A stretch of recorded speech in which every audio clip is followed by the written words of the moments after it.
You cannot pay me to play a Game Boy Advance game. That's not true. You could definitely pay me to do it, but I wouldn't do it for free.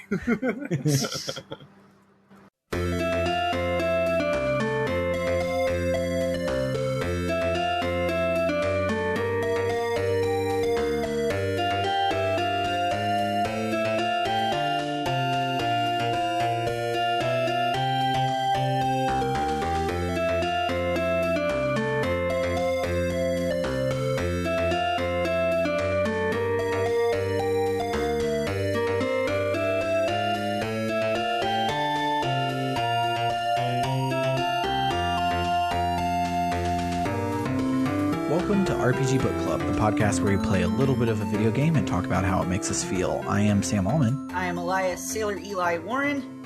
And I'm Maddy Grace Webbin. And today we will be discussing part 4 of Chrono Cross, which covers everything up until Harle leaves the party forever. More specifically, because we don't actually realize that unless we happen to check our menu. I didn't realize that. Thanks. Great. I didn't realize that. I knew she disappeared, like she vanished into the ether, but I didn't think that she was leaving me. No, she's gone. Great. She gone, I didn't folks. unequip all her shit. Oh, you're fine. It automatically does it. Okay, You're okay. good. Because I want that stuff. Like, I mean, I liked Harle. I used her for a while, but I'm more concerned with her things. Yeah, I min-max too much, and you can't have two black-aligned people in a world where they make you fight Garai and Miguel in the same fucking week. So I almost never used her, so I got weird bastard versions of all the plot scenes. I love her, and I had her in my party for a while because she's like she's like the kid of this section of the game. She's like your main buddy. Mm-hmm. But for the same reason as Sam, also you get so many new characters. I kept getting excited about them, so I was just like, you know what, Harle, you're done. Sorry, I got fucking Starkey. Okay, Starkey. Like someone's got to go back to the bench. Yeah, but more specifically, we are going until we get to the Pearly Gates, which is where Harle asks us a personal question, and then she leaves our party forever. Yep. But before we get to all of that good stuff, how was everybody's week? So I had several things. One, bullshit drama happened. Yep. It came to a head, and now I believe the drama is essentially over. Essentially. Because, like... It imploded? Yeah, it imploded, and, like, I'm still sort of talking to someone, like, who was, like, not... I don't know. I can't explain it without it being a really, like, awkward and long explanation, but yeah, it's mostly over. Unfortunately, it meant, like, I basically am no longer talking to any of the people who are involved. That sucks. Yeah, it really sucks. I hate that. I don't know these people, but fuck them, and they're now my mortal enemies. Unless y'all make up, and then they'll stop being my mortal enemies. And then I like them again. Knowing these people, it's highly unlikely that any making up will happen. They would have to approach me because I'm the type of person that when someone has hurt me or I feel that, like, I am unwelcome around people, I avoid them forever. Yep. And they'd have to come to me, and they're not going to do that. They're not those kind of people. So, yeah, it blows. It does. Our peers are super dramatic, and but you know, I like every other RP that I've had in Final Fantasy has been pretty positive. So, like, I'm just getting to the point where, like, I still need time to heal, but I will be looking for more people to RP with, essentially. Nice. Who are much more chill and understanding. So, here's hoping that the people in that group don't listen to this podcast. I don't think they do. I'm reasonably certain that they don't. But if I hope they do, so that they'll hear that I'm their mortal enemy now. Some of them I would be okay with hearing that, but yeah, it's been a very, very trying time for me. And I love RPing. I've been RPing since I was 12 fucking years old. And I mean, I guess you could say I've been doing it longer because, you know, when you're a little kid and playing pretend, you're essentially RPing. Like, RP is just like sophisticated adult version of pretend. And not even that sophisticated in a lot of cases. I was about to say something. I was like, is it? No. Yeah, no, it's really not. You're right. My character, Kaito, has frequently performed in front of crowds singing about his dick, so real sophisticated. I was about to say one difference is that from what I've heard, depending on who you know what group you're with, I do know that RP is certainly sometimes more sexual than children's pretending. Yes. There's one difference. Thankfully, with the main RP friend that I have, we're not lacking in sexy times. So. God, I hope my parents aren't listening to this. I know they're not, but I also really hope they never do. Hi, Eli's parents.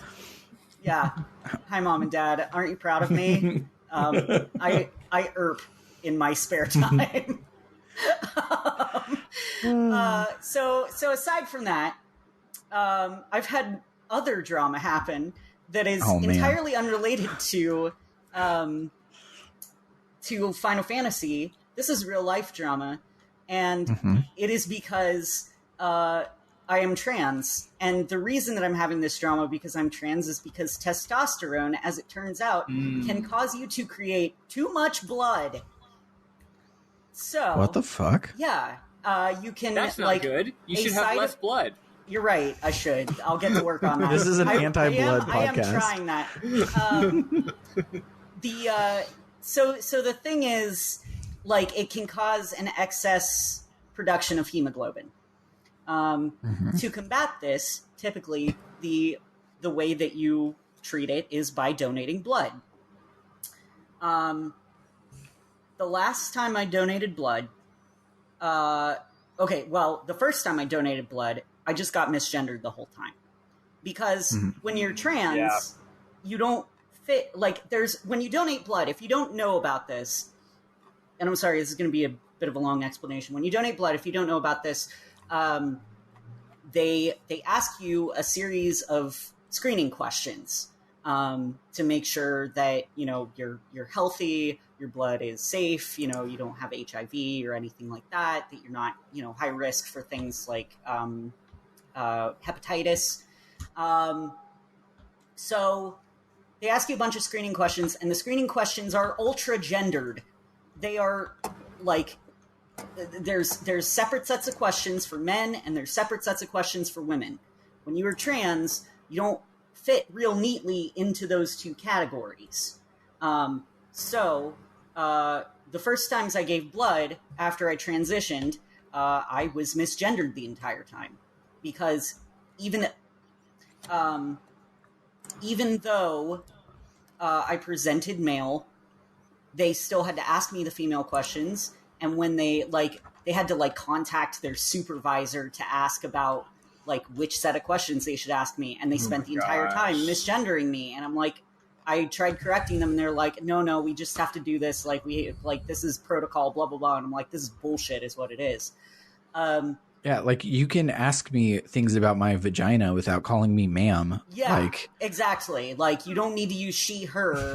I'm a dude with a pussy. It's not that difficult a concept. Again, hello, Mom and Dad. Aren't you proud of me? The last time I gave blood, I talked to them about it and was every other time they've asked me the female questions. I'm a man. I'm a transgender man, but I understand that I need to have the female set of questions asked.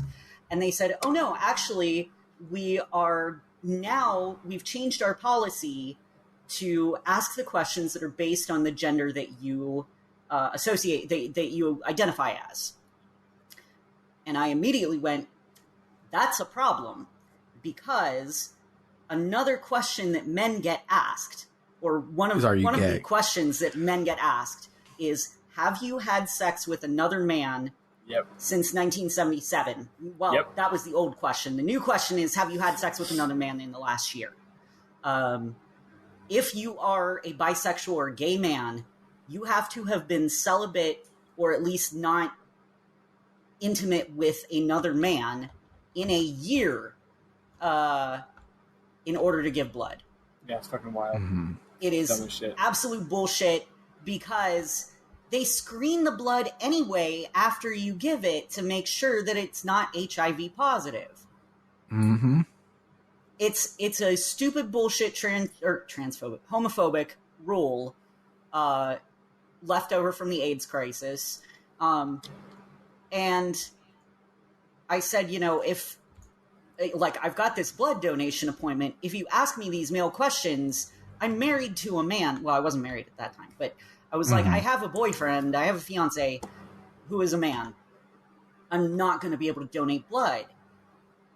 And they were like, oh, well, then we'll ask you the female questions this time. But, going forward, you're probably going to get asked the male questions. I'm like, well, I guess I can't donate blood anymore. So fucking thanks. Even though I've had the same sexual partner for the last 11 years. That's so crazy. And he has never been with another man. It doesn't matter. It's absolute bullshit. And so I've had this talk with my doctor about what a fucking nightmare it is for me to donate blood, and how much I wish that I could donate blood and not have it be a huge fucking to-do. And I mean, I wish I knew how to advocate for changes for this sort of thing, because this is something that has been bothering me for a long time. Even before I started donating blood, I knew about the stupid homophobic rule, but I mean, it affects me even more closely now. So I have too much blood. My therapist has instead prescribed therapeutic phlebotomy, which means they're going to just take blood out of my body and get rid of it. Which so crazy that they won't just take your blood because they're homophobic. Yep. Makes me so mad. It's like, oh, this life-saving substance that could literally save someone in a heart transplant? Yeah. Well, we don't need it. Throw it away just because gay people are icky. Yeah, pretty much. Hate it. The problem that I've had with this is that I called We Are Blood, got their voicemail, left a voicemail with them and said, hey, I need to set up an appointment. They called me back on a number that I did not have in my phone, and my phone automatically rejects unknown numbers. So I got a voicemail from them. They told me to call a different number. I called this different number and left a voicemail for this other woman. She did not get back to me until today, and she called me from a fourth different number. And so my phone rejected it. And when I called her on the number that she gave me that was different from the number that she called me from, I got her voicemail, and she has not called me back. And I am about ready to fucking scream. Anyway, yesterday was my 1-year anniversary, and it was great. We went and saw Bill and Ted. Highly recommend. So good. It was so fucking You went to see it? Yes. Yeah, we went to the Alamo Draft House.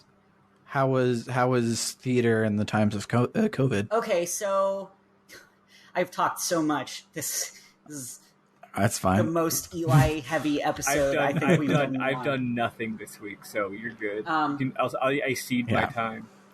So the Alamo Draft House is open. They have buffer seats, so you can Ken and I got to sit next to each other, but they had at least 1 or 2 seats between anyone else who was in the theater. So seating is certainly more scarce. And we had to order all of our food ahead of time. So like when we were getting the tickets, and we like all of our drinks and everything, like unless we were getting drinks that included refills like soda, like so alcohol, we had to order that all ahead of time. Wore our masks into the theater. They took our temperature right at the front. Like they've got that little shooty thing that they point at your forehead and they can take your temperature that way. The thermometer gun. So we went in and they had a whole bunch of stuff like at the pre-show where they talked about, you know, the different measures they're taking. Like they do a deep cleaning between every showing. And I mean, of course, we could take off our masks to eat and drink, but it was a very, very different environment than pre-COVID. But I'm glad that they are able to stay open, and that they're taking really careful safety measures. But Ken's the one who really loves going out to movie theaters. I'm much more I wanted to stay at home and watch a movie, but he really wanted to go out, so we went out. Yeah. Yeah, I just was curious on how, like, safe or not safe it felt. It felt safe. Like, I did not feel like there was any chance that we were going to get sick from it. That makes sense coming from Alamo. I mean, they're not AMC. Yeah. But, yeah, I don't remember what happened on my week. Moon came out. Everyone should go play Moon. Eli especially should play Moon. I hear it's really hard, so maybe don't play Moon. But it's it's the game that made Toby Fox want to make Undertale. So it is. Okay. Yeah. It was a Japanese only like anti-RPG from the PlayStation era, and Tim Rogers, our boy, is the localizer on it. Yeah. And what platform is it out on? Switch. Oh, okay. Yep. Usually a PS1 game. But yeah, it's real good. Matt says it's real hard, so do with that what you will. But it's great, and everyone should play it. But I'm really excited. I was looking at my budget today, and my budget for actually spending money on things for myself is currently still in the negative on account of when I had to buy a whole new PlayStation. But it will be back. Basically, I'll be able to buy Moon, I think, next month, and still it be without like going against my budget that I'm trying to strictly stick to. So I'm very excited to play it probably next month. Yeah, nice. I will probably play it sometime this month of September because September started today. It's September now. So yeah, I am really looking forward to it because when I first heard about it, like several years ago, it was one of the like top requested fan translations, and every person that ever tried it was like, it's impossible to translate this game. It's just so Japanese. And Tim Rogers said, "Hold my beer." Well, also So, apparently it's got a lot of puzzles, and a lot of the puzzles use like verbal clues that are often like extremely obscure. So it's like it's not even just like a plot thing; it's like a playability thing, right? It's like how do we fucking translate this so that you can actually play it? But everyone's saying that our boy did a great job. So yeah, excited to play that. That's the only thing that's happened in my life. But let's hold on. I said I see my time, but I do want to yell about three things because the people want to know. One. Seriously, Bill and Ted, so good. I'm not going to holler about why, but it was great. Yeah. I think that I don't want to play the whole, like, is it as good as the first two or whatever? Like, probably. But regardless of where it ends up, like, I think in 10 years, it's going to be considered a family classic. Like, I think it's going to be a beloved classic of family films. My very informed opinion as someone who watched the original Bill and Ted for the first time several months ago is that it is better than the original. Yeah, it's It's fucking good. And then the second thing is that just today, Joe Kennedy III just got fucking owned in a Senate race, which makes me really happy. And the third thing is that I finally fucking did it. I finally started playing Final Fantasy XIV. I got beaten down, and I finally did it. And the worst part is, literally before I even got to control my character, I was like literally in the opening like cutscene where you're literally just like on, in my case, on a horse and carriage or chocobo and carriage going to the town, like, and there's just dialogue. Like before that scene was even over, I was like, oh fuck, this is fucking great. God damn it, this is so good. Yes! I could already tell. The writing, the aesthetics, the music, it's just a very, very, very beautifully put together game. I started playing it on, and also I was like really depressed last week. I was kind of in a bit of a spiral. So, like, I played it so much. I played it so fucking much. And that's the bad part of the game. Yeah, seriously. And I'm not even in the good part yet. And no, I love it. I think it's a great game. I had to give my PlayStation 4 back to my friend because she's been borrowing it from me lately because she wants to play a bunch of PS4 games, which is like, I love to let my friends play games. Because she's like not really much of a gamer. But like when I had to give it back to her last Friday, the rest of Friday, I was like, I want to play it. I still want to play it. It's all I'm thinking about. It's a fantastic video game. In case my experience with the game is, I blasted through the opening town's quest arc. Not blasted through, I did lots of side quests, but the point is, I probably played over 10, 15 hours, right? And I eventually get to Lancer level 18, and then I get past the opening arc and unlock the other towns, and I discover fishing, and I have not done a story quest since then. Are you serious? I am now still a level 18 Lancer, and I am a level 28 Fisher. Though to be fair, I did gain 7 levels on the ocean fishing trip, which is amazing. Oh, the ocean fishing is really cool. They added it very recently. Yeah, I heard. Yeah. Also, when the fucking like spectral current showed up and they played the battle music from Final Fantasy III, I was like, "Oh, this rules! I love this video game. This is a great video game." It's really fucking dramatic. Yeah. Anyway, I'm not going to go in more about it, but since I know y'all have been fucking egging me to play this game for ages, I finally have, so I thought y'all should fucking know that I'm obsessed with this stupid game. Once I get my PS4 race are back, you? I am, I broke the sacred trans girl code and am not playing as a Miquote. Not playing as a cat girl. I'm playing as the big ones, the big girls. Oh, the Rogadin? Yeah, I like them a lot. They're really fun. I like my gal. She's tight. So I'm just like a big, not too burly actually, because I was doing the self-insert thing. They have a muscle slider, so I turned it down. The thing is, the Rogadin, even the female Rogadin, look kind of mannish, so it's like this actually works as a self-insert as me as a tran, right? Like, kind of makes sense. So anyway, I really like being a sort of on the small side, but definitely bigger than everyone else in the game. I'm a basic tran. My first character was a Miquote. Oh, they're great. So is mine. Do I need to talk to my therapist? Am I a tran? Yeah, Miquote is trans culture. But yeah, and I'm playing on Fairy, which apparently is like the gay server.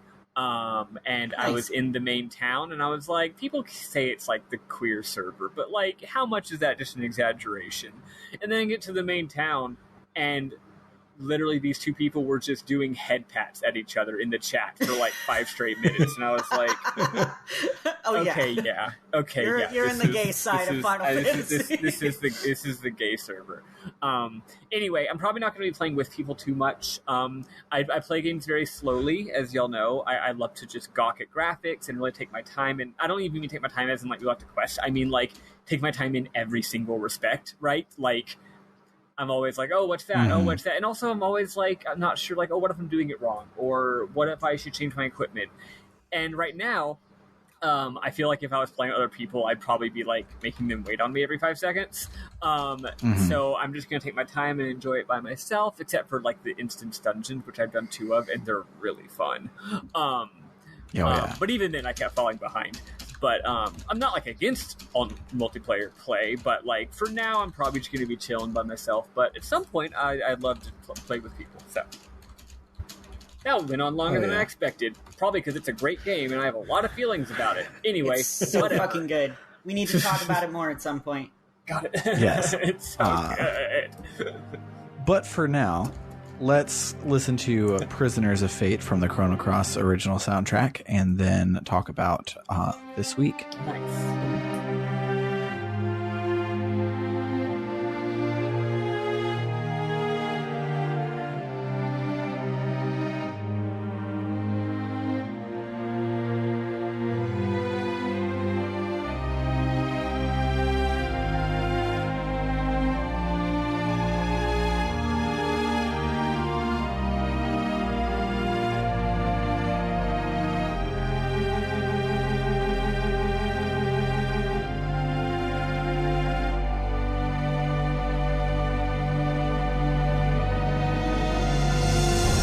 So, when we last left our heroes, they had been turned away from Death's Door, and they needed to get the Ironhander to beat up the Massamune so they could get into the Dead Sea.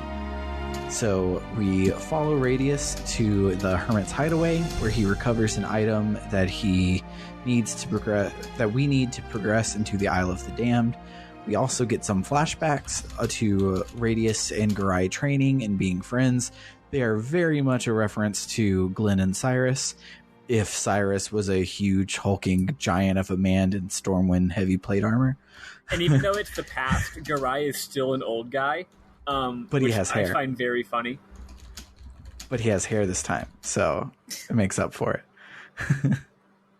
That's how you know it's in the past, is that he has hair. Yes.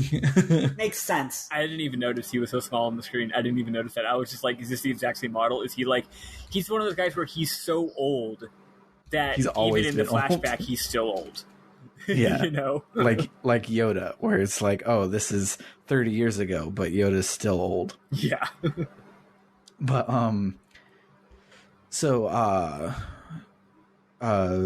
Radius and Garai make their way to some cavern where the Massamune is supposed to be, and Garai says, no, Radius, don't, and Radius does.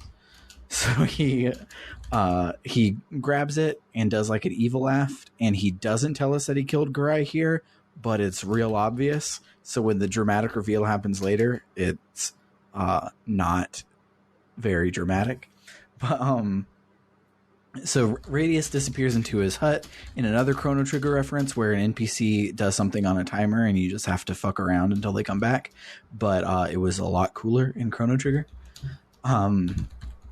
So he comes back with Garai's mirror, which we use in the Isle of the Damned to walk through mirrors, which lets us solve the Lost Woods puzzle there. That's basically it about the dungeon.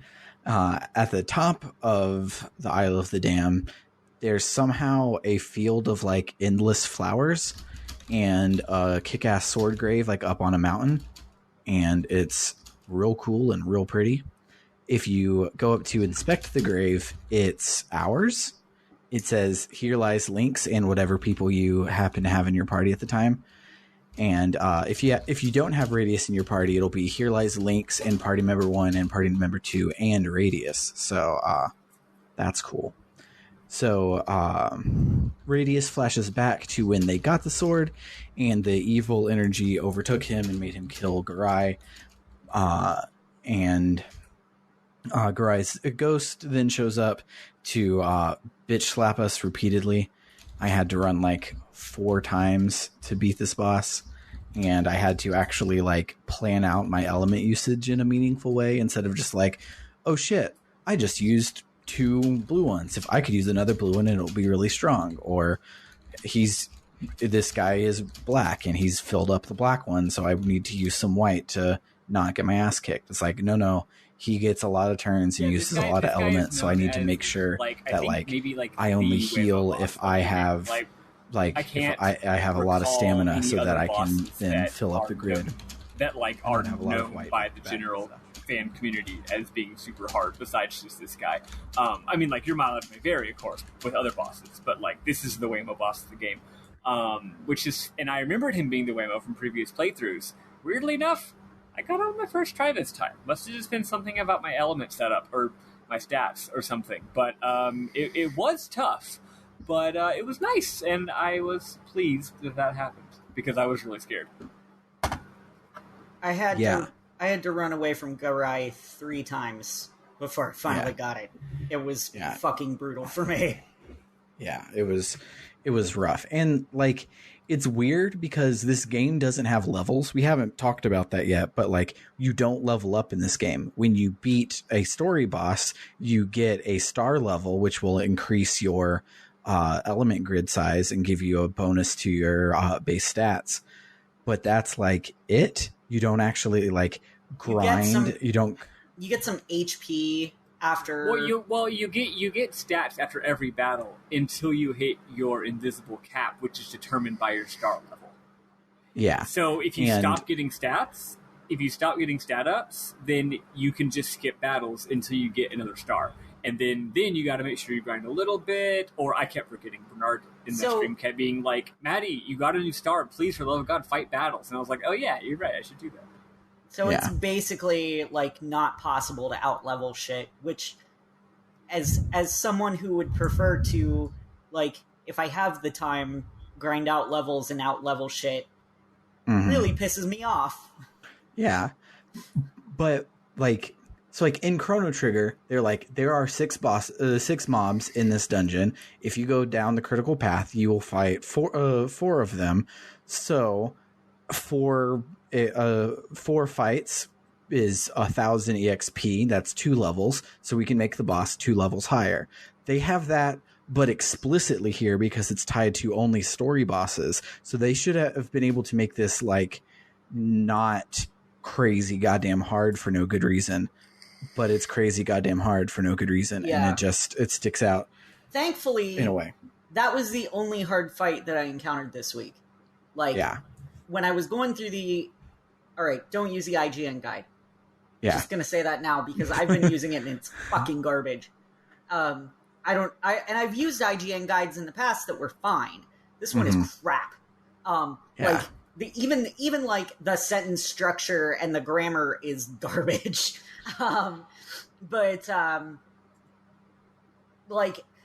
It was telling me later bosses oh, this guy's really hard, and I was getting really nervous. I'm I'm gonna have to run away a whole bunch again. No, I had no trouble with any of the other bosses this week. Yeah, it was all fucking Garai. When I was making my way through the LP, they were oh, yeah, Cyborg and Miguel are even harder than Garai. And I'm no, they're not. Are they? I don't even remember if I used an element. I think I just kept punching them. Miguel is bizarrely known as the Waymo boss, but I had no trouble with him. I had zero problems with him. I think it's just because you have so many characters, so it's just there's a lot. I guess it's just a lot of variability. I guess. Mm-hmm. Also, I was outfitting my character because you actually start getting enough stuff where you can actually engage a little bit with the crafting. So I was making mithril armor and shit like that. I kicked his ass. Yeah. Didn't have any problem with him, and I was using the same party for most of the time. I changed up my party for Viper Manor. Because of the characters needed for the story and for their for the lulz. Yeah. For their techs. But I like I was using Surge or Lynx, Harle, and Radius for most of the time. And apparently, like, Miguel is supposed to be real hard with his white attacks, but did not really have a problem with that. Yeah, it was pretty fine.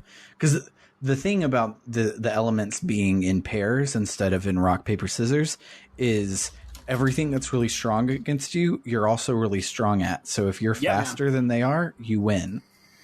So well, also like comes down to it as well. Well, it also depends a lot on your magic versus physical defense, and that's been happening a lot. So it's like Garai he hits you with strong physical techs, so they do benefit from elements, but they're physical.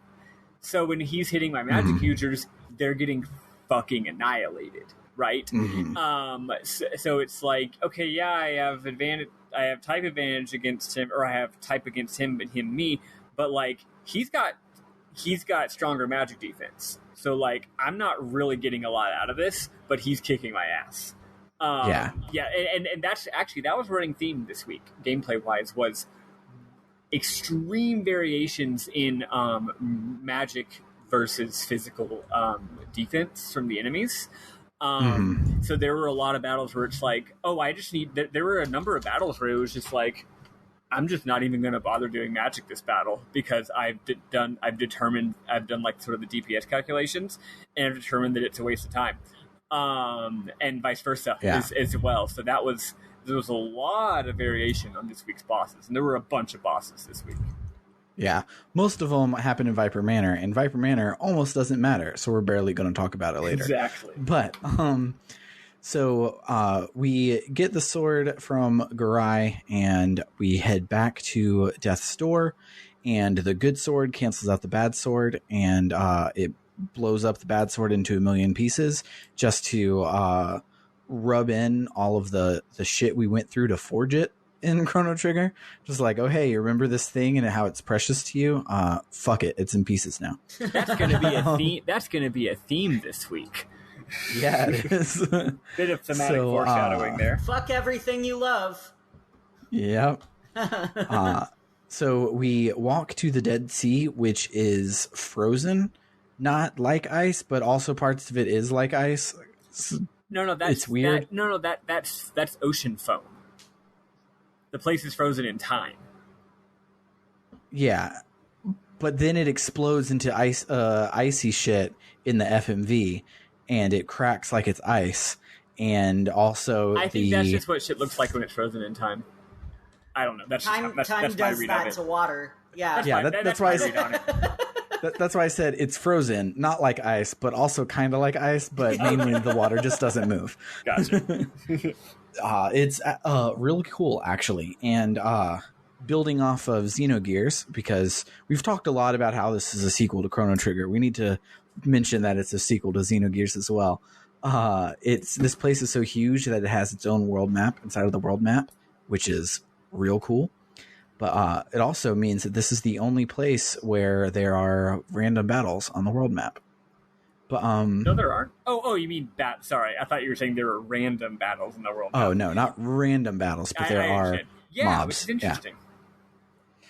So the first little landmark we get to is some destroyed highway ruins that look way too futuristic for 1020 AD. And we climb up a little bit and we fight Johnny? Is that you? No, it's actually Kevin, which is his name in Japanese. His boss's name is literally Kevin.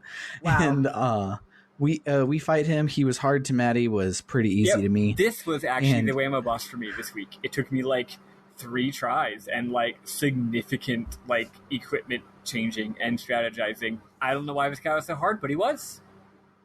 The reason he was so hard is he uses blind, which... that's part of the reason why it was so hard, for sure. Yeah, and then he has spin around in circles and punch the shit out of you move. Yeah, that one was annoying. I didn't really have any trouble with it, but it was irritating for sure. Blind is way worse in this game than usual, because most games it's like, oh, they blinded me, well, whatever. Maybe I'll just deal with it, right? But for example, one of my characters was mostly just doing magic, and it's like, oh, they blinded my mage. No big deal. I'll just cast magic on them. Oh, wait, the only way to get grid levels is by hitting them. Yep. Blind is an extra fuck you in this game. Blind just completely shuts you down.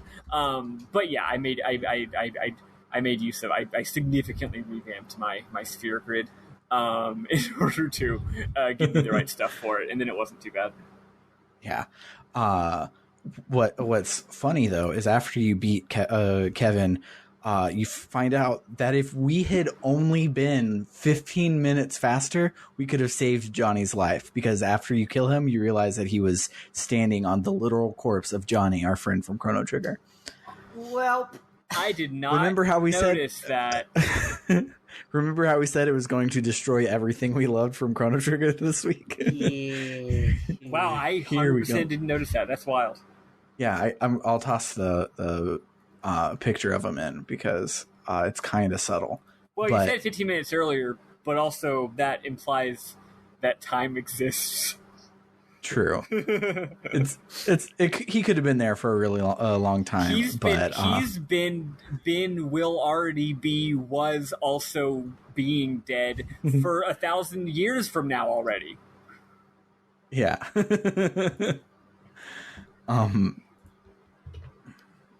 Yeah, there's our boy Johnny's corpse in the host chat. But what is that on Johnny's head?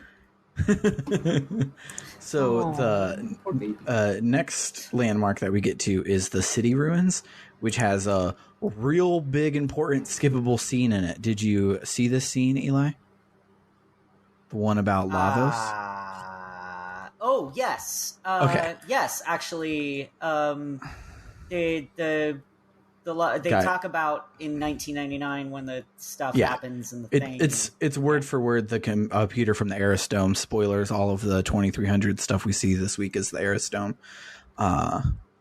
It's word for word the thing that we see that reveals Lavos and Chrono Trigger, which I think is really cool. Yeah, but, the game's been teasing it all along, and finally this is connected to Chrono Trigger. Then they're like, what the fuck is this thing? What the fuck is Lavos? Yeah. And what I think is hilarious is Norris, of all people, knows computers which won't exist for 900 years. And he's just like, oh, I can fix this. Let me turn it on and we can play it. How did you do that? Maybe he's just smarter than everyone else. And also, speaking of weird things, we come in and we're like, what the heck is this computer? And Norris is like, I can fix it. And then Harley's like, is there anything else you can download from the net or something? Like she knows all the lingo. And I was like, what the fuck, Harley? I don't remember who I was using at that point, because I'm sure that the game has like different roles where it's like, okay, like someone's got to be the one typing on the computer. So, like, if you have these characters, like, this one will be the one typing on the computer, and this one will be the one not typing on the that. I didn't have Norris in my party. Norris comes from nowhere if he's not in your party, and he's the one that does it. Well, then maybe I already had Norris. Otherwise, I would have obviously noticed that. I had Norris later, but not at that point. Yeah, it's crazy, but I will say that as much as I love the Mode 7 graphics of Lavos coming in, seeing it in fucking pre-rendered 3D was pretty damn cool. It was really dope. With all the Lavos things. But before we find out anything juicy about it, the computer runs out of power. So we make our way to the next area, which is the Tower of Geddon, which is right in the center, and it looks real cool. It looks organic, even though it's like made out of metal and smushed together buildings and shit. It's real cool. The tower itself is a dungeon within a dungeon, and you fight your way through several weird blown up versions of real world locations, like a mall, a train station, a theater, etc. When you first get to the theater section, you see a little blonde girl in a white dress run off, but none of your party members see her. Then you continue into a dilapidated hangar where you see a little girl with purple hair run off, and again, no one sees her. In the next area, we see what happened to the Dragoons when they were here. They were apparently killed by whatever came through this big glowing portal. So we go through the big glowing portal, following a little boy with spiky red hair. And those color combinations all seem familiar.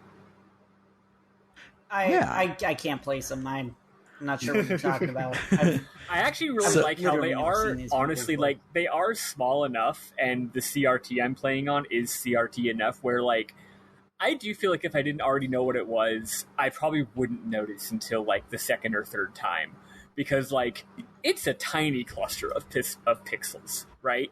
Yeah. But then you see all three of them together, and you're like, oh. Yeah. And because it's the Muppet Baby versions, it's not like literal Marle comes out and like does her little like jump animation we all know. It's some little girl in a white dress, and we never saw her in a dress type thing. And they're all ghosts. And from what I remember, last time we saw the heroes of Chrono Trigger, I believe they were alive. So that's another reason why it doesn't. well, technically, the last time we saw Luca, she was very much not alive because we've seen her in this game already. Yeah, that's true. I only knew actually who they were at first because the IGN guide spoils it and says the ghost of Luca. Yeah. I'm like, wow. Oh, well, cool. Yeah. Thanks. Cool. I will say, Eli, you haven't noticed this, which is the point, and Sam, you haven't totally noticed either. But I've worded a lot of sentences very cleverly the last couple of weeks to not spoil things for you guys, and y'all need to appreciate it. Not just like when are we stopping, but like, where do I go next? And I'm like, okay, how do I word this in a way that won't spoil anything? Yeah. But I'll look forward to listening to this series when we're all done with it, and I'll catch all of your spoilers. But, so the last place we go through on the other end of the glowing portal is so it's set up to be the Millennium Fair, but they wanted to squeeze in as if being in the Millennium Fair wasn't enough of a goddamn Chrono Trigger reference. The Intertron is there, so I guess it's the 2300 Eris Dome version of the I think that's Millennial the idea. Fair. I think it's the futuristic, like this is what Millennial Fair was actually like in the year 2300 or whatever. Yeah. Though probably would be 1999. Kind of makes sense for it to be the next Millennial Fair because it's not the Lean Bell, it's the Nadia Bell. Oh, yeah. So maybe that's what they were going for, was the 1999 version. Cool. I mean, that is when Lagos happened, so. Yeah, it makes sense. So, as we alluded to, the kids are, of course, Marle, Chrono, and Luca, and they tell us that they worked so hard to save the future, but that future is, quote, dead because Surge, quote, killed it. Then some dude named Miguel with big old dorky hat and like dorky overalls and dorky safari shorts comes out. He's the weirdest. He's got Saitan Xenogears energy, but dorkier instead of cool. Yeah, very dorky. But so he comes out and tells us that the Dead Sea is the time anomaly where all of the futures that we prevented from happening by stopping Lavos came to crash together. And so the kids are just from a future that doesn't exist anymore. We didn't actually kill them. He says that he is a friend of our father's, and 14 years ago, he crashed with our father in the Dead Sea. Our father's name is Wazuki, just in case it ever comes up again. I don't know if it will. But he mentions that the Dead Sea hasn't always been a time crash, but something happened 10 years ago to cause it. He's vague. We'll probably find out more later, or it'll just be hand-wavy. Surge and Lynx 10 years ago did all the things, and everything is our fault. He says that the future changes with every choice that we make, but we are also guided by fate, which seems mutually exclusive. But I got real annoyed by that. In this cutscene, I have a slightly different read on part of it. I believe that this isn't all the different futures. I think this is not correcting. This is like, it's vague, right? Yeah, it's very vague. My read is, I think this is specifically the 1999. The Lavos destroyed everything future, and ironically, he's mad at us for making this bad future no longer exist by not mad at us. He's mad at it. He's saying that Chrono and the heroes, by saving the day, made this future no longer exist. It's a doomed timeline. Now, why it's here in the year 1020 AD, well, I do know. Y'all will find that out later. But yeah. So I believe this is like I feel like it's almost like this the Dead Sea is like frozen in time at like the moment that Lavos destroyed everything or something like that. But also in this scene, it's kind of funny. It's very inconsistent, but in a cute way. He starts off by saying the word fate like normal, but then at one point he puts the word fate in quotes, and I'm like. I was really riffing in the stream. I was like, Miguel, when you say it like that, it makes it seem like you're talking about something besides just the abstract concept. And then a little while later, he uses fate not in quotes, but with a capital F. And I'm like, Miguel, you're really making me suspicious here. And then, like, at the very end of this sequence, he uses it he says fate in all caps. And I'm like, okay. Yeah. Okay, Miguel. Can we make up our minds? Okay, Miguel, you're really making me think you're not just talking about the idea of destiny here. I had a more elaborate read on what he's talking about here, but then a week passed and I forgot it. So anyway, I still have more to go. Maybe it'll memorize you of stuff. He actually likes this world because it's like outside of fate, because it is a doomed timeline. As I'm sure you're about to say, he's like, it's peaceful here, time isn't happening, I want the world to be like this. He starts saying shit that villains say. Like, at first he's like, oh, you're here, let me tell you the plot, and you're like, okay, this is just a guy. But then he says something like, I wish the whole world could be at peace, and you're like, that's something a villain would say. Yeah. So he asks if we want to resign to our fate, and we can say yes or no, but it doesn't change anything. We have to fight him. I said no. It was not no. It was refuse with 3 exclamation points, which I love. I love a good binary choice that like has character in it. It's my favorite thing that RPGs do. I also picked refuse because it could have been a but thou must, but it also could have been like game over if you pick it, and I didn't want to replay anything, so I didn't risk it. I picked refuse because the IGN guide said to. I have maybe a reason behind everything. Yeah. If you say yes, your party members are like, "Are you kidding?" and you're like, never mind. And then Miguel, instead of being like, well, fuck you, then let's fight, he's like, well, no, if you kill me, you can save the Dead Sea, and we'll go with that. But so it's slightly different, but it is basically doesn't matter. But so we fight him. He's hard, as we already mentioned. 2 white bosses in a row. This made me kick Harle out of my party, which is fine because she's out of my party forever in like a minute. But after the fight, he says that we might be the ones who can defeat fate, all caps, and build a new future for humanity. He then basically sums up the plot of Chrono Trigger, and when they did so, a time crashed the bad futures here.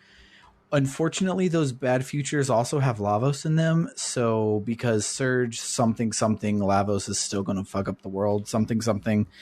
The Dead Sea is housing the frozen flame, but it doesn't want to awaken right now. So instead, it's going to throw itself into the dimensional void. So shit starts collapsing around us, which makes me think, okay, so scaring me with a Lavos doesn't matter because you're going to the dimensional void anyways. It kind of like just threw a lot at me, and I don't know how much of it is Masato Kato writing his own fan fiction and how much of it is going to be explained later. Well, they're saying, like you said, Lavos scaring, don't come to the Dead Sea. Remember, there are 2 dimensions. Yeah. So our next goal is basically going to be go to the same place in the other dimension. So that's what he's saying. He's saying like, well, actually, okay, it actually exists across dimensions. I think that the Dead Sea in the Sea of Eden / Dead Sea in either dimension, it's like when you enter that gate, when you pass through the gate of death or the pearly whatever, you're like it's the same place no matter what dimension you're in. It's like it exists across dimensions. It's like a little pocket dimension or something. I think that's what's going on. So when we go there later, we'll see how it reads when we get there. So when we go there later, it's different, but it's also it's different because it changed, not different because it's a different place. If that makes any sense. Okay. Yeah, so shit starts collapsing around us, and we're like, no, what do we do? And then Dragon's like, Deus Ex Machina, and comes from nowhere and saves us. Yeah. Yeah, and so... I don't think we've ever seen this dragon before, either. We have... Was it the black dragon? I think it is, because he takes us to Marbule, so I think it was the sleepy black dragon. We could have optionally seen the black dragon if we went to another world Marbule, which we had no reason to do that. He's just like chilling and sleeping in like a cave. Okay. So, but other than that, you're right. We haven't seen him. Yeah. And so we're like, what the heck? And then we see the whole Dead Sea explode in a really cool FMV. Like, hella cool. It's like from the outside in, like all of the ice that's not ice, that's just frozen seawater, but also kind of acts like ice on one of the parts that looks like a blizzard. Starts to like crack in a cool spiral formation, and then when it gets to the middle, it like nukes up super anime style. It's a really cool ass FMV. But the Black Dragon takes us to Marbule, says that it's interested to see what we're going to do and if we'll bring about a new entity or not. Entity was mentioned in Chrono Trigger, and when I brought it up, like, this is a weird thing to say, Maddy freaked out, was like, holy shit, that's a Chrono Cross thing. Why did you say that? So I don't know why it's important, but when I saw the word entity, I'm like, oh, this is the thing that Maddy freaked out about 6 months ago. This is not the thing I freaked out about. This is this particular use of the word entity, I think, is just using the generic word entity. The fact that it's the same as the Chrono Trigger word, I actually think is a coincidence because, entity is a word. What I'm saying is, that is specifically not the thing that I think about when I think about the Chrono Trigger entity re this game. So that's interesting because I, this time around, didn't even pick up on that. I didn't even think about that. Good catch, Sam. Yeah. So we'll see if it's related. It's probably not. Yeah. So he also tells us that we need to get all 6 of the sleeping dragons' powers together to go to the Sea of Eden. I could end the episode right there because we spend the rest of the episode trying to figure out how to get to the Sea of Eden because we're apparently 3-year-olds who can't listen when people tell us what to do. And the IGN guide is garbage. Yes. Here's where the IGN guide made Eli do most of next week because seriously? Of reasons. I didn't actually do it because I was like, that's not happening. I need help. And the IGN guide, like, it put all the stuff that's required in with a bunch of side quests. So I was like, no, do I have to go fight all these dragons in order to proceed? Because then it put all the dragons on its own page and... I really think that y'all have been having a lot of trouble using a guide because I have not been using a guide at all, and I just do what the NPCs tell me to do, and it works. And that's how I'm playing. I think that the guide is actually making it worse because it's confusing. Maybe, but I think I would get confused even without a guide because I'm dumb. Yeah, this week I think the guide did you especially wrong because the NPCs literally it's fairly linear where they're like, hey, let's go to Termina. Hey, let's go to Viper Manor. Hey, let's go to the Hermit Hideaway, etc., etc. And so it's fairly linear through it, but there are a lot of side quests you can do. I didn't do a damn one. I didn't even know there were, see? Yeah. Don't you not have your boat here, though? You get your boat in just a second. Okay. But, you do have a boat. I just couldn't find it. Oh, see, I thought that for this particular part of the game, you don't have your boat anymore, so I was like, well, I guess I can't explore because I don't have my boat, so I guess I'll go to Termina. Yeah, that was why I was so confused, because I was like, how am I supposed to go anywhere? when I don't have a fucking boat. Yeah. No, I've got one. Oh, right. And this is the part where I forgot this. There is one little optional scene. You show up like right next to Arnie Village, and if you go in Arnie Village, it's empty. Yep. Everyone's been kidnapped. I went there and I got a rainbow shell. Oh, God damn it, I didn't. Because remember that rainbow cell you keep trying to steal, and the lady is like, you can't take that. Yeah. So you can go and steal it because she won't.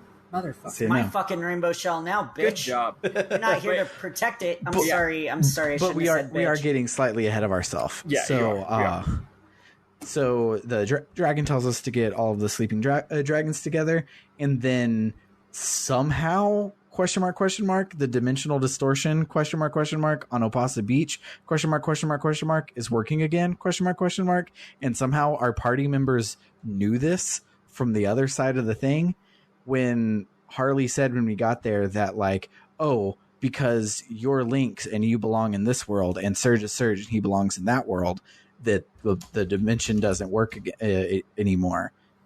But it's working now anyways, and it just kind of is the thing that happens. So we're in another world now. So we're back where we're not supposed to be. So the dimensional vortex is open again. No, but it's open. We're back in another world when we go through another world. We go through the dimensional distortion on Opasa Beach to get back to another world. Oh, I thought we just got spat up there. Okay. No, if we don't get spat up there, that would make sense. It probably would have me scratching my head a lot less. Well, but a lot of weird nonsense happened in the Dead Sea, so time's all broken now. Yeah, whatever. We go to another world.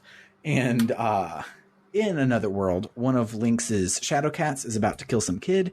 So we scare him off, and the kid tells us that there are monsters everywhere, and it's all Surge's army. So, good to know that Surge has been keeping a low profile in our body.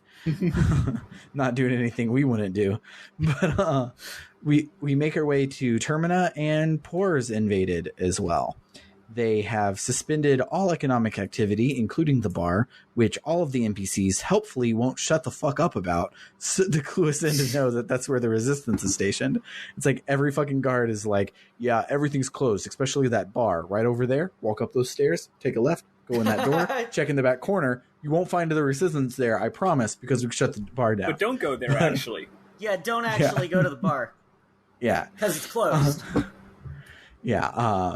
There's a lot of really cute side scenes you can do right here. One of which is if you're like me and you missed Greco, you can get Greco as Lynx, which I think is the only character you can do that for, which is really cool. It is neat. But so the resistance is of course led by Karsh and Zoa, because after we were flung to Van Gogh land, the Dragoons came to see what all the noise was about, and Surge just took Kid and teleported away. So the Dragoons saved Viper from actually dying, and they, for some reason, knew that this would be an important plot MacGuffin, gathered all of the shards of the Dragon Tear and brought it with them. But by the time that they returned to Viper Mana or Termina, Poor had already invaded and taken Rodil hostage, and that's where we come in. So we take one of them with us. I chose Karsh because I had Zappa in my party, and Zappa is his dad, and I wanted the lulz. I picked Zoa because he's hilarious, because he's enormous and he speaks in all caps. I like Zoa. I love Zoa. But who did you pick, Eli? I picked Zoa because, again, the IGN guide suggested it. But there was a good reason for it, because his level 7 tech is in there, and I can't figure out how to equip it, but I have it. You have to level him up more. He doesn't have enough level 7 grids. He's got a fucking space right there. I just have to take the thing off, and it won't let me do that. I can take it off, but it's still grayed out his tech, and it's there. Just let me use it. You gotta hit a certain level on everybody. Yeah, because the exact shape of your grid is 100% tied to your star level. So it's just like, you don't actually have level 7 grid yet. So this is the point in the game where I switched my party up, and I took Zoa and Norris, because Norris is story important, and Zoa had his thing in there. This is also the first time I've renamed a character. I didn't actually rename Zoa. I put his name in all caps because I felt like it was necessary considering he yells everything. Oh, what did I name? So I've been good. naming all my characters like Pokemon. I want to share my character names in our final episode because I think they're all very clever or at least funny, and my chat usually contributes. I actually forget Zoa's name, though I do know that my girlfriend came up with it, and it's stupid, and all caps. Well, I actually am renaming all my characters in all caps because that's like That's RPG. the Pokemon thing to do. Well, it's like video game naming convention, right? Mm. So, so I'm just like, oh, you're kid, now you're kid, right? Wait, now you're kid. But no, That's but, a reference. That's a reference to last night's episode yeah. that we recorded. But I did name Norris. Just I got it. I was like, what should I name him? I'm sitting there trying to think of a clever name, and then Bernard just yells Kaiba in the chat. So he's Kaiba. Wow. I would have said Chuck. Yeah. But Kaiba is also good. Like, Yeah. it's so fucking random.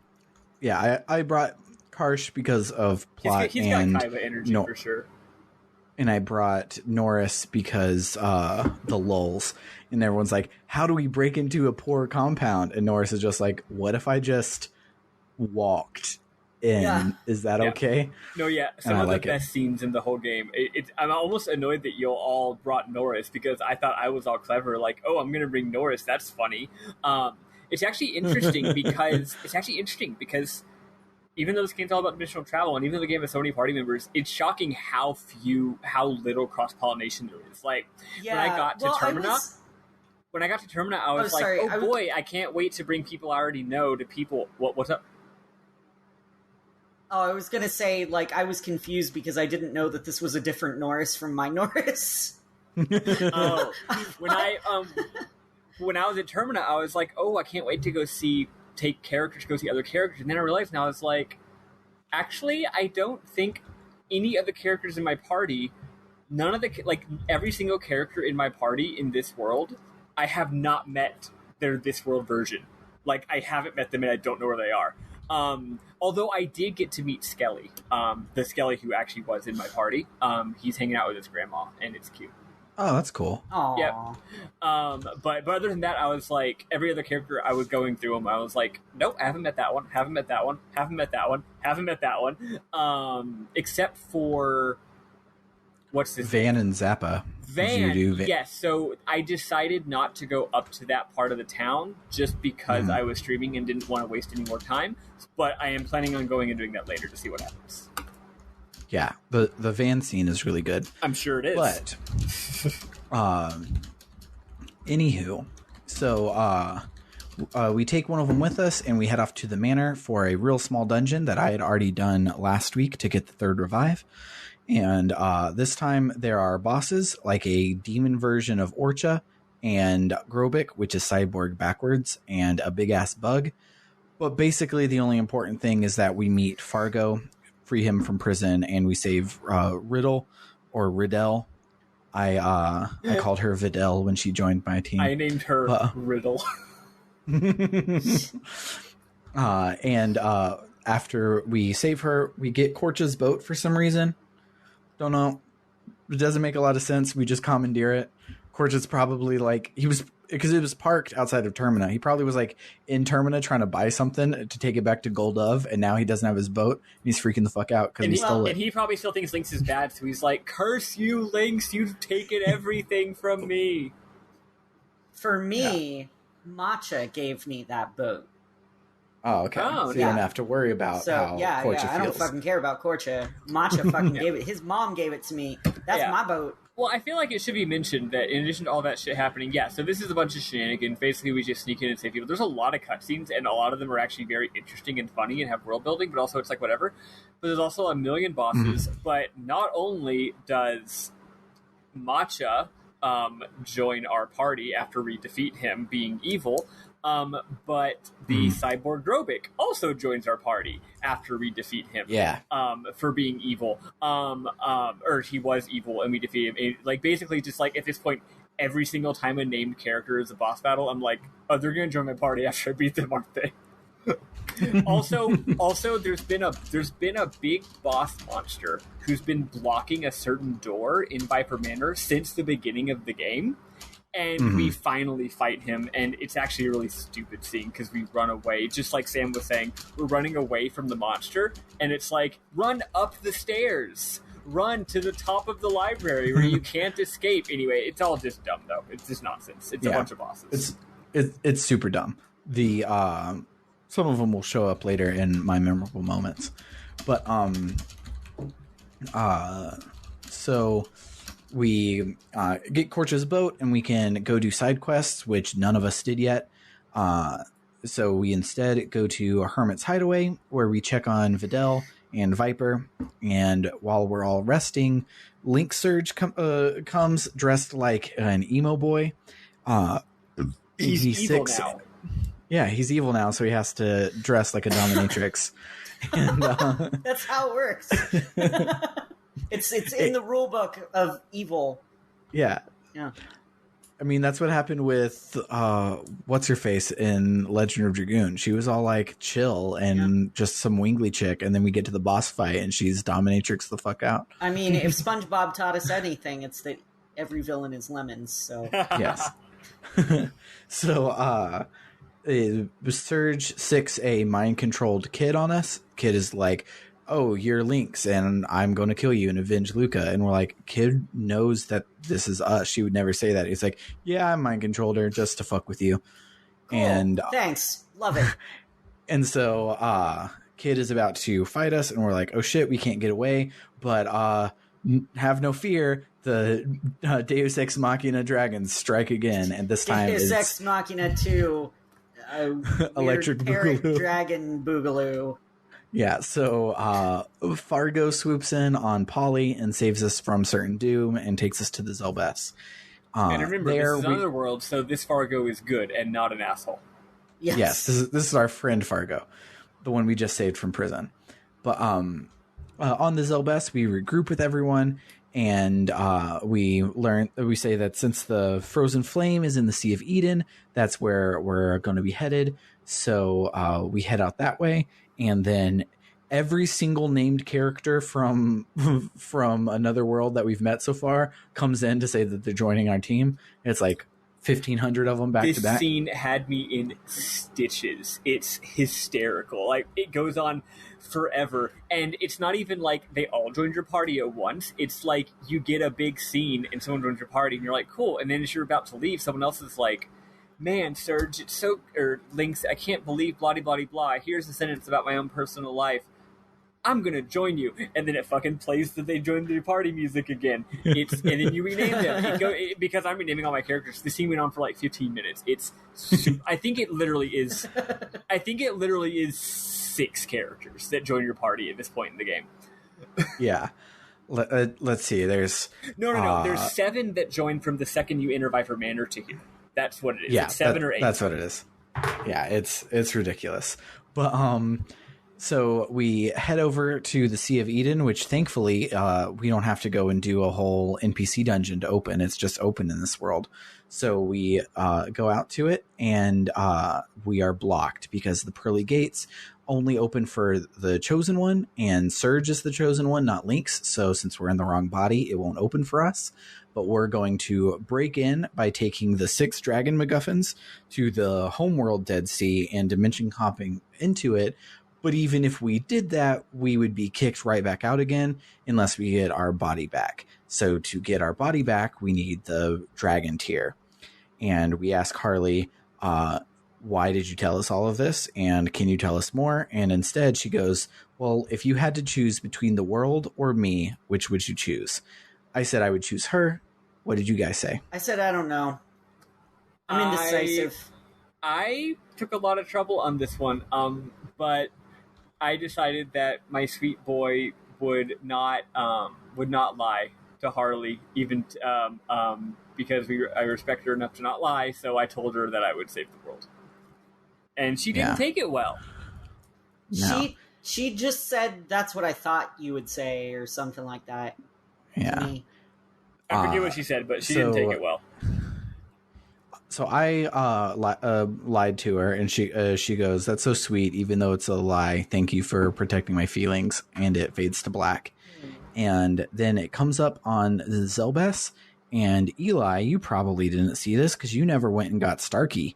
But so Harle is crying on the deck, and Starkey comes down and is like, "Your eye holes are leaking fluids. Are you okay?" And it's this really cute "I'm an alien and I don't know anything" scene with Harle. Did you get anything at all there? I saw her on the deck, and she was like, "Oh, well, this sucks. So bye, bitches," and then she just disappears. Aww. Okay, so she doesn't like straight up disappear for mine. It just fades to black again. But if you have Starkey, but that's cool. You keep getting the like weird versions that actually explain the plot a lot better, and it's like this game is designed so weird. There's so many things that you only can get if you 100%, and then there are other things that make more sense if you don't do 100%. Yeah, and it's cool. Yeah, the Starkey scene is really sweet. They have a fucking moment. She explains how human emotions work, or demi-human emotions work, I guess, and says, I forget what she says. I didn't take a screenshot to this part, but you know, she gets heartbroken and she's sad. And yeah, it doesn't even say that she leaves your party, but she does. Yeah. So we took a long time talking about Final Fantasy XIV, so we will real quick listen to some music, probably some Dead Sea music, and then we'll talk about the Children's Fun Fact Science Corner, where we will talk about the Dead Sea a lot.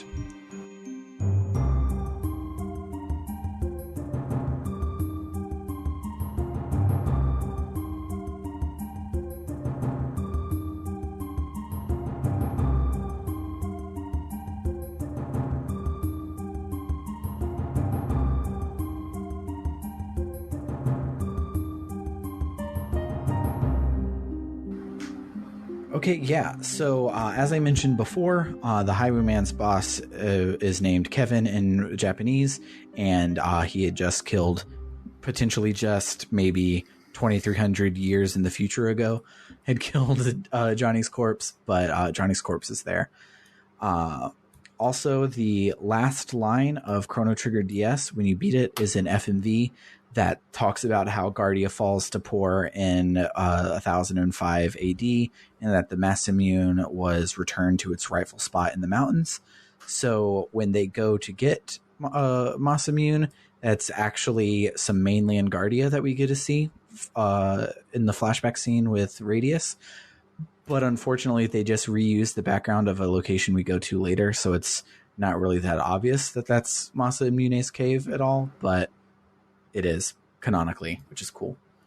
But as we mentioned, there was the Intertron, and this was Nadia's Bell, or some Chrono Trigger references.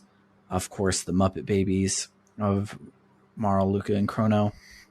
A less obvious Chrono Trigger reference, besides the one I mentioned earlier, where you had to watch a cutscene in real time while you could move around, is jumping like a badass through the stained glass in the library. Yeah, that whole dumb scene was just contrived so that you can jump through some stained glass and do the Chrono Trigger thing. It was great.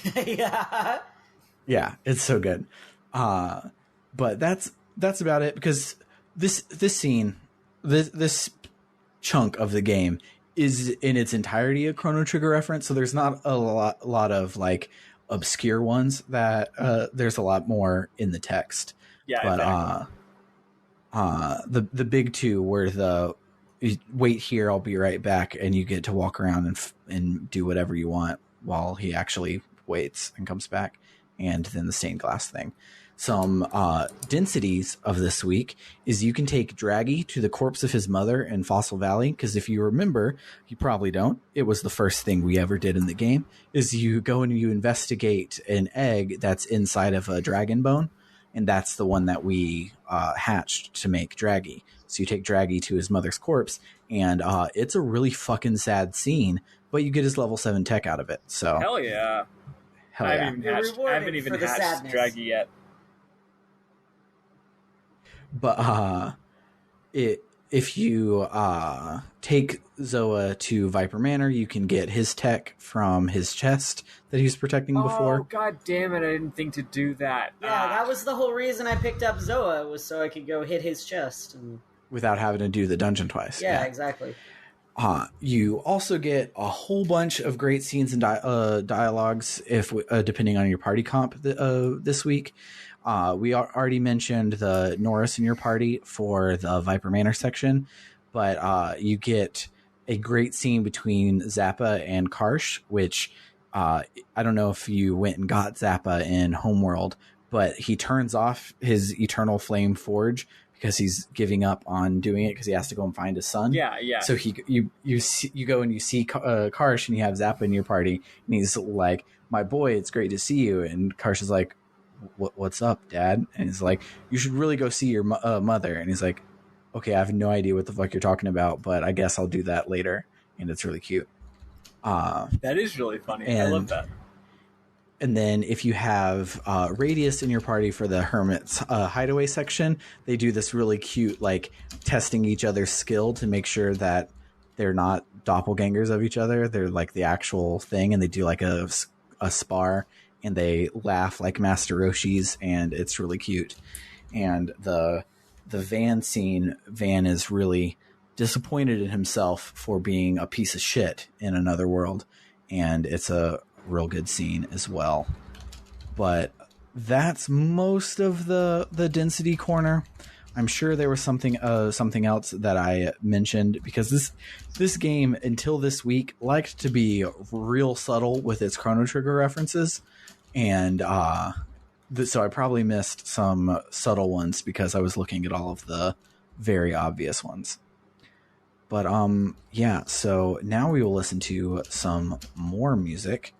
I sped through this, but we will listen to some more music and then make our way into the memorable moments.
So I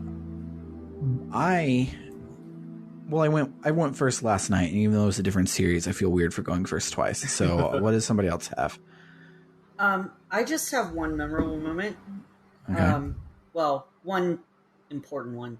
I really liked that the battle music did not come up for Miguel's fight. Mm-hmm. I always feel that a scene is more significant when, like, you know, you've got the sad background music, and then you have to go into a fight with someone, and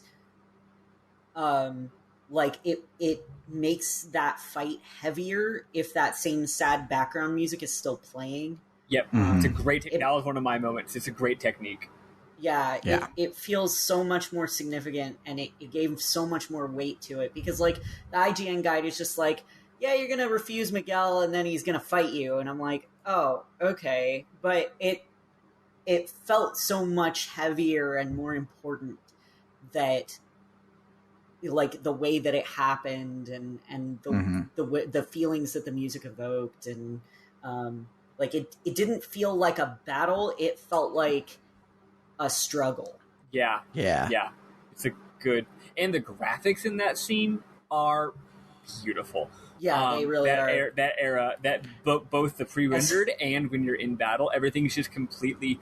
When you're in the battle, you can see the bell, like Lean's bell, is on the battlefield, and out in the distance, everything's just soaked in like sunset tones. It's gorgeous. I've been pretty impressed with some of the graphics in this game because I am of the belief that PS1 looks like garbage. And I think that they've done a pretty good job with it. Yeah. I think this was a very late PS. This might be the last major Square PS1 game, actually. Okay. I did it come out after Final Fantasy IX? Yep. Because Final Fantasy IX came out like 6 months before Final Fantasy X, and Final Fantasy IX launched after the PS2 came out. FF9 was 99. I didn't know Final Fantasy IX FF9 was 99 in Japan, right? Well, anyway, this was 2000 in the US and late 99 in Japan. Early 3D graphics do not look good. I think the N64 looks like garbage as well. And I love N64. Majora's Mask is one of my favorite Zelda games. It looks like crap. Oh wow, no, you're right. FF9 came out after Chrono Cross. Anyway, obviously FF9 also looks amazing. So yeah, FF9 is hella fucking beautiful. Yeah, they were clearly at the point where they had gotten the hang of this sort of thing. So. Yeah, and the like everything inside of the Dead Sea, you see this like crazy geometry in a pre-rendered, and you're like, oh, they're just doing this in pre-rendered. This isn't something they could do in engine. And then you get into a battle, and it's the literal exact thing you were just looking at, but done in 3D, and it's real good. They do that the whole way through there, and it's great. Because this game does a lot of things where they will build your battle area around like the specific room that you're in, instead of just, oh, we're in a cave, so we'll throw up the cave background type thing. And they do that a lot here, and it's really cool, and I like it. Did you have any more, Eli? That was basically the only one. I like Zoa a lot. I just like how he yells everything. Me too. I don't know why, it just makes me laugh every time I see him talk. What about you, Maddy? Did you have any? I had just 3, and they're also more like fun facts that might be interesting to know as well. During the brief portion where you're still in you're still in Homeworld after all the Dead Sea stuff, after Marbule, you can actually go back to the Dead Sea, and it's actually quite interesting the way it works. If you click on the Death's Door with your with your speedboat that you're in, you don't even go through Death's Door because the whole place is flooded. So if you click on Death's Door, you're just now in the Dead Sea, so you don't go through that tunnel. I think the idea is that you pilot your boat through the tunnel. And then the Dead Sea itself, it's still got its own special map, but it's just a huge sea. It's just an ocean. And that's cool. You can pilot it around, and it plays beautiful music. And also there's like a couple big rocks coming out of the ground, and then there's these 3 big areas where there's like light coming from underneath the ocean, and if you approach them, it's like, what do you use this for? We don't know what this is for. What's this light? We're gonna be going back there next time to use our special items on the light. This is how we get to the Dead Sea, to Sea of Eden. But you can do that right away if you feel like it. But the specific idea that they took out the Death's Door area to imply that you just go directly from outside of Dead Sea into inside of it via boat, I think it's really cute. My second thing is, there's actually a scene that you missed, Sam. I actually forgot about it until just now as well, but it's not that important. But after all the stuff at the Hermit's Hideaway, when you're on the Zelbess? Yeah, when you're on the Zelbess, Surge, or as Lynx, has a scene where he's like on the deck, and it's basically just a the game plays a bunch of FMVs of Kid and lines. So basically, he's just remembering Kid and feeling sad because he misses Kid and wants her back. Basically, it's like having a sad time thinking about his friend, right? But during that, and I don't really remember, there's not a lot. It's just a little emotional scene. But during that scene, it plays a beautiful piece of music, including a vocal sample. And the reason I bring it up is because that is actually Kid's theme. That's the first appearance of Kid's theme in the game. And I had a feeling that was probably the case. Yeah, and I think that that's a fantastic piece of music, so I thought I'd mention the first appearance of a very thematically important piece of music that will definitely show up more later. Also, it's one of the themes that is from Radical Dreamer, and it's beautiful in that game, too. Actually, nice. I think I might prefer the Radical Dreamers version of the song better. They're both really good. Radical Dreamers OST is about as good as this game's. Some tracks I like more, some tracks I like less. Let's see. And then finally, the Dead Sea has lots of really unique and interesting enemies, but the one that I really liked was also the most annoying and frustrating. There's these, when you're in the theater, the destroyed theater. Also, sorry, I have to mention this because it might actually be important. I don't know if it's important. When you're in the theater, there is a stage, and on the stage, there's a sword thrust into a stone. And you can get it. It's a prop sword, and it's a unique, usable key item. Did y'all find any use for that this week? The only person who has use for that is you. It's not just a usable item. When you get Pierre, he can equip it. Oh, that's his mass immune. See, because the thing is, because it's a key item, I thought it was part of some puzzle, so I was trying to do all kinds of shit with it, right? Like, oh, what if I did this with it? But what's cute and weird is that the sword looks exactly like the Master Sword from Zelda. Yeah. And the stage you're on, the pedestal and the forest, I think they're low-key implying that this was like a theater production of The Legend of Zelda. Like, I legitimately think it's a funny little developer reference to another video game. That's cool. Because like it looks exactly like the Master Sword. So that's weird. That's not what I was going to say, but I wanted to bring it up in case, because I wanted to know what that item was for, right? The thing I was going to say is when you're in that room, there's these enemies that are like ghostly dancers, like literally they're like ball dancers that are also freaky like ghosts. I really love their animation and their models. They're really beautiful and cool and really scary and creepy. They're also extremely annoying in combat. They're all little girls, and they all come up and they say, "Hi, my name's Julie. I'm a Libra, and for my birthday, I want fire," or something like that. And then they use a fire spell on you. The problem is they have a higher speed than your party does, so if you start a battle, you have to wait for them to do all of this, and it takes forever. I just realized those were all spells that I could have used the capture elements on. Damn it, I forgot to do that. That would have been a very smart thing to do if I was a smart person. But anyway, annoyance aside, I really like those enemies. I avoided them after the first time. Yeah, me too. So the only one that I had besides, so I skipped over it because it was not important at all to the plot, but Viper Manor is a whole lot of fun. I really enjoyed that part of it. It's just in the interest of time. Yeah. It's not important at all.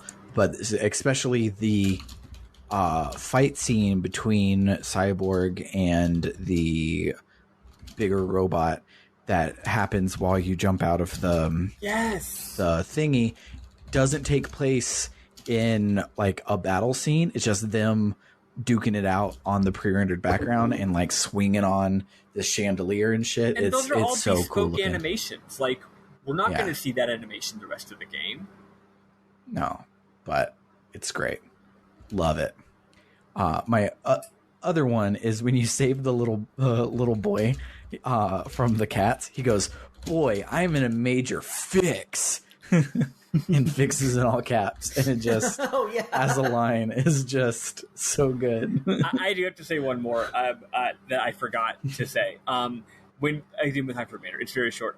When you actually meet up with Norris or Kaiba in this world, because it's interesting. Even though he's like a bad guy, it's implied that he's the one bad guy who like feels bad about what they're doing. You know, that whole trope. So you meet him, but I had Norris in my party, and basically the other Norris is like, "Oh, hi, I'm so glad to see." Wait, what the fuck? He doesn't actually curse, but that's what. And then the other Norris just goes, "Let's just say I am another you and leave it at that." And like that's it. He's just like, you know what? Fine. But then the two Norrises, whatever part of the game's code is this, they're the two ones having the conversation. Like, it's not the other party member. Like, the two Norrises have this entire conversation, and they look identical. So the only way to tell which one's which is the positioning of the text box. The text box moves up and down to show who's talking. It's really funny. Did you not notice the portraits are flipped in Homeworld and Another World? So I would have expected that, but I didn't notice that. Huh. Yeah. Because I noticed, because he has that emo hair flip, and so that flip goes to the other side. But that scene was a hoot and a holler. Yeah. But I just remembered that I did take a lot more screenshots, but they're on my Vita, and it's in another room, and we've already gone on long enough. Let's just call it. And so if you like what you heard this week, you can stick around, and we'll have a lot more of these episodes. But you can find us on the web at www.rpgbook.club, where it has links to all of our socials and a link to our Ko-fi, as I've learned, is how it's pronounced, and I don't like it. Apparently. It's Ko-fi. I don't like it. I don't like it either. Bernard had to ruin it. But so it's ko-fi.com/rpgbookclub, where you can donate to us monetarily, help us keep the lights on, and all of that jazz. And now is a great time to do it, because in 1 week's time we will be putting up the next vote on our next game. We just have to decide what we want you to vote between. We've got two great ideas, and have been putting off making a decision which one we want to go with, because we like them both too much. Yeah. So we will force ourselves to make that decision this week, and you guys will then make another decision if you support us on the Ko-fi. So that's great to do that. Otherwise, just come hang out on the Discord. Our Discord is where all of our friends are. Yep. It's basically the only social media I use at all anymore. Yep. So if you want a direct access to talk to me for some fucking reason, that's how you can do it. But other than that, I gotta tell people where we're playing. Oh yeah, that is an important thing. So for next week, I forgot last week.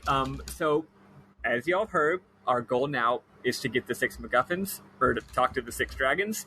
So what we're going to do is, this is all open-ended, and doing all 6 of them and doing Viper Manor or doing Fort Dragonia would just be too much, so we're cutting it in half arbitrarily. So I'm just going to go off of this fucking FAQ, who cares? Let's do Earth Dragon, Water Dragon, and Fire Dragon. Okay? Earth. Cool. That's literally going to Earth Dragon Isle, Water Dragon Isle, and if you recall, Mount Pyre is where the Fire Dragon is. Let's just do those 3, and also we're going to cap it off. The last thing we're going to do, I mean, you can do any order you want, but the last thing that we're probably going to do to talk about is we're going to do the Save Marbule quest. It's a major side quest, and this is a great time to do it. So do 3 dragons, save Marbule. That's it. Lightweight week. We'll do the rest of them next time. Dope. So, that will do it for the week. For RPG Book Club, I have been Sam Ullman. I'm Elias Saley, Eli Warren. And I'm still Maddy Baseweb. Toodaloo, folks. Be excellent to each other. And party on, Party on, dudes.